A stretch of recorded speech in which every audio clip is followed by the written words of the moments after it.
네, 직원들이 폭언과 체벌에 시달리고 또 회사 행사에 동원돼 노래까지 불러야 하는 한 중견기업의 실태를 어제 단독 취재해서 전해드렸습니다. 오늘도 관련 소식 이어갑니다. 이 업체는 국내 1호 최대 인력 파견 회사 더 K-텍입니다.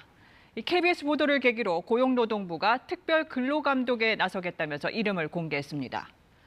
그런데 이 회사의 창업주이자 고문인 이모 씨는 직원을 뽑으면서 성별과 나이 또 신체 조건까지 따져온 걸로 드러났습니다.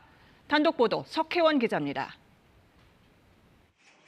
채용 담당자들이 모여있는 더 K-텍의 SNS 대화방.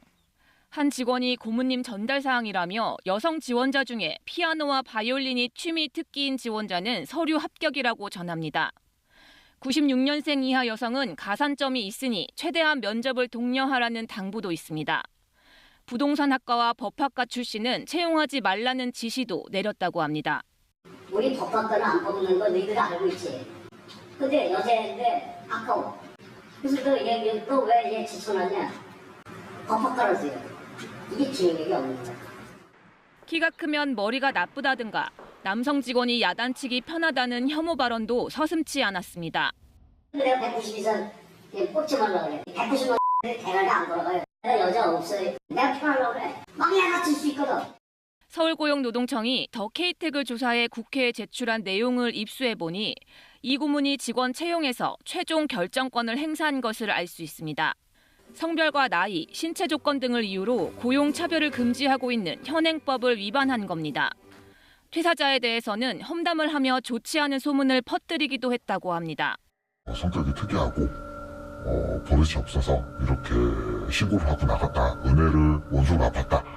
이제 이렇게 얘기를 한다고 들었습니다. 보도가 나간 뒤 더 K-텍 고문 이모 씨는 입장문을 내고 자신의 행동에 대해 사과했습니다. 등기이사와 고문직에서 모두 물러나겠다고도 했습니다. 고용노동부는 해당 기업이 사회적 물의를 일으킨 만큼 노동관계법 위반 여부에 대해 특별 감독을 실시한다고 밝혔습니다. KBS 뉴스 석혜원입니다. 네, 취재한 석혜원 기자에게 더 자세한 얘기 들어보겠습니다. 석 기자, KBS 보도 뒤에 이 회사 지금 어떻게 하고 있습니까? 네, 내부에서는 결국 터질 게 터졌다 이런 반응이 나옵니다. 네. 특히나 사람을 관리하는 또 사람이 중요한 파견 업체이기 때문에 이 충격이 더 컸는데요.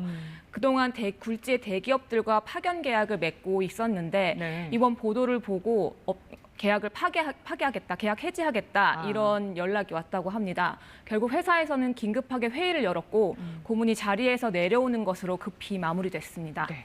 그런데 직장 내 괴롭힘이라고 모두 인정을 받았습니다. 하지만 고용청은 과태료 500만 원 부과하고 끝났거든요. 네, 근로기준법에서는 사용자가 직장 내 괴롭힘의 가해자일 경우 최대 1,000만 원까지 과태료를 부과할 수 있도록 되어 있습니다. 네. 그런데 기준을 보면 사용자가 아무리 괴롭힘 행위를 상습적으로 했더라도 첫 번째 적발에서 부과할 수 있는 최대 금액은 500만 원에 불과합니다. 피해 정도나 괴롭힘의 내용을 보고 판단하는 게 아니라서 문제고요. 두 번 이상 적발이 되더라도 1,000만 원을 내면 그뿐입니다. 그러니까 처음 적발돼서 500만 원뿐이다.